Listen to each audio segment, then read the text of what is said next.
This will help you.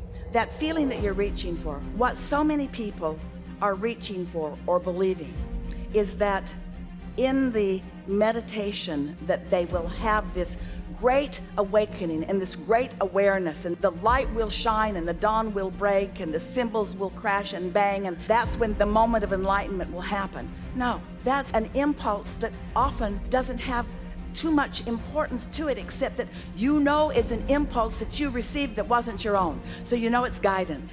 And then if you're wise enough to follow that and see where it leads, eventually it will lead to the crescendo of manifestation. You see what we're getting at? Let whatever it is be enough. Don't be so quick to judge yourself not yet in the worthy seat, not yet in the receiving seat. Show yourself that you are, and let whatever it is be enough. That's really an important key, because wherever you are is enough. And you know why it is enough? It's got to be enough because it's all you got. You can't force it to be more than it is. But when you acknowledge what it is, and then that becomes more, and that becomes more, and then that becomes more. Some of you have heard us tell the story. We've been telling it often these days because it really speaks to what we just said to you in such a powerful way. So Esther has been enjoying meditation for a long time, but with our new emphasis on it, she is making sure every day that she quiets her mind, and she loves the feeling of a quieted mind, and she knows the feeling of a quieted mind, and she also knows the feeling of something dropping in. And so a thought came to her the other day that was not a very significant thought by thought standards. She was thinking about her music system in her house and how she really didn't know how to operate it, and how it had been quite a long time. And the feeling of wanting to understand it was really a thirst inside of her. And so she sat down. She has no instructions, and it works through the television and through a remote sort of thing. And so she just started pushing buttons, and she was allowing herself, because she'd just come through meditation, to follow the impulse of those us who knew what buttons to push and in what sequence. It's a little bit of a complicated system if you're just pushing buttons, but if you're pushing the buttons in the right sequence, and suddenly screens came up she'd never seen, and choices appeared on her screen that she'd never had before, and suddenly she has access to a lot of music that she did not know that she had access to, and to a lot of zones in her house, in her gardens, on her deck, in her property, that she didn't know she had. And now she is like a mad chemist. She is so excited because now she has new knowledge that is in her mind. She doesn't know where it's coming from, and she doesn't question. It really feels like her personal discovery. What it was personal discovery of intricate guidance about things that we knew about that she didn't know about. That's what discovery often feels like, you see.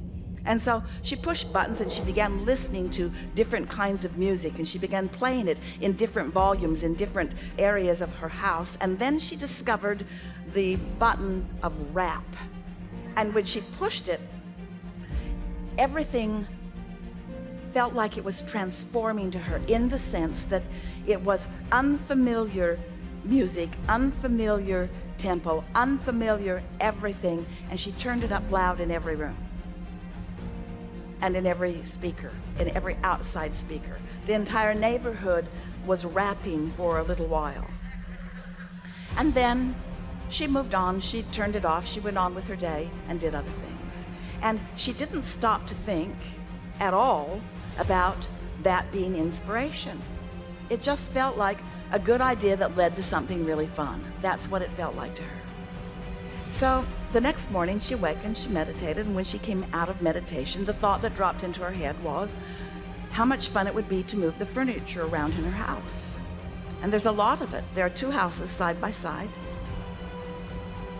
A thirst to do it, a sort of ravenous feeling about it.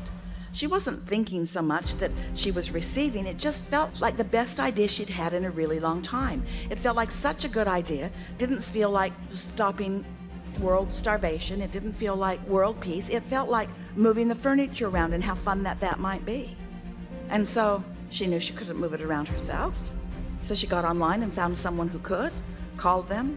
2 men came over, and they're moving furniture from here to there, and there to there, and there to there, and there to there, and there to there, and there to there, and there to there, and there to there, and there to there. It was really fun. And then most of it they moved back to where it had been before, because It really was in the right place, most of it, but oh, it was so much fun seeing it in all those different places and experiencing the fun of these very strong people who seemed delighted to just move it anywhere that she thought she might like it to be moved. She felt like she was sort of orchestrator of the universe. Over there, please.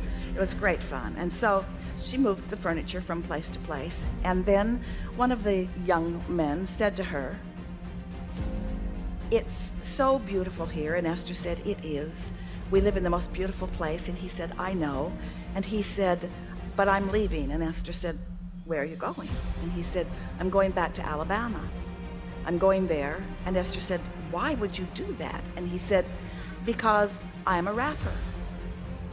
And I have things that are happening there, and I haven't been able to get anything going here." And Esther said, "Hold on just a minute."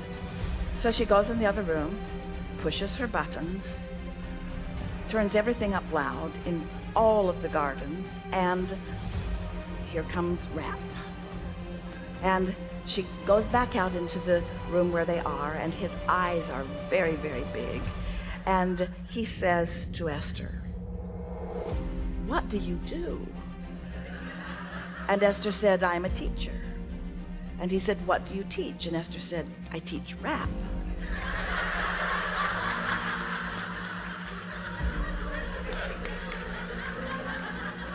Which is more true than any of you realize. And then Esther was able to help him answer questions. She gave him some recordings. She gave him some books. Her inner being knew where he was. His inner being knew where he was. His inner being knew where Esther was. Her inner being knew. In other words, this one that you want to talk about, this collective place where all things are known, knew what the best unfolding would be for two people to receive something right now that they both were ravenous to receive. Esther, an opportunity to assist someone, to help them know something more than they've known it before. This young man, understanding things, understanding the next logical step for him, being able to understand that just going to another place, Esther said, "You know, you will take yourself with you. The place doesn't make the difference. It's how you feel that makes the difference. Standing where you are and then going is an entirely different thing than going because of how you feel and taking yourself with you." And so what we're getting at here with you, and we know that you're hearing it, we know that you are understanding that our primary point is that when you sit to meditate and you know that you are, and you trust the information, trust the information that, trust the information that, trust the information that, trust the information that, trust the information that, trust the information that comes. And the reason you're able to trust it is because you're not asking it to be the answer to all things at once. You're not asking it to be the answer to everything that you're wanting to know. You're not even asking it to be the answer to the most important questions that you're holding in your heart. You're allowing it to be the answer that you're ready to hear. And you're trusting that your inner being knows the answers that you're most ready to hear. And you're trusting that not only does your inner being know the answers that you're most ready to hear, but your inner being is never judging you that you're not ready to hear other answers. That your inner being knows that there are specific, deliberate paths that are contoured just for you because of the combination of desires and beliefs that you uniquely hold, you see. That's why no one can write a book that leads everyone. That's why there's not one process that works the same way for everyone. And why would there need to be when you have this infinite intelligence within you that knows you and cares about you and knows everything that you're asking about and is able and willing to guide you? The question is, are you in the receptive mode? That's the only question that we want you to really find the answer to. As you're moving about in the hours that we are still together in this forum and beyond, ask yourself often, am I in the receiving mode? What receiving mode am I in? Am I receiving from my source energy, or am I receiving from some spin-off of man's conscious thought?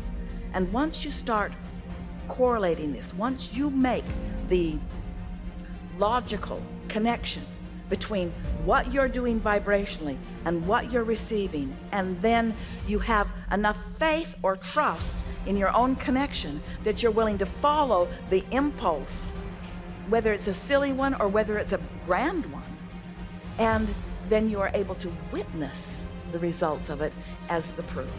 Trust first, alignment first, feeling first, emotion first, connection first, alignment first, knowing that you're aligned first, trusting first, emotional first, knowing what the emotion feels like, knowing what the emotion is supposed to feel like, knowing what the emotion does feel like, trusting that you're in alignment, and then in alignment, and then that's all you need to know.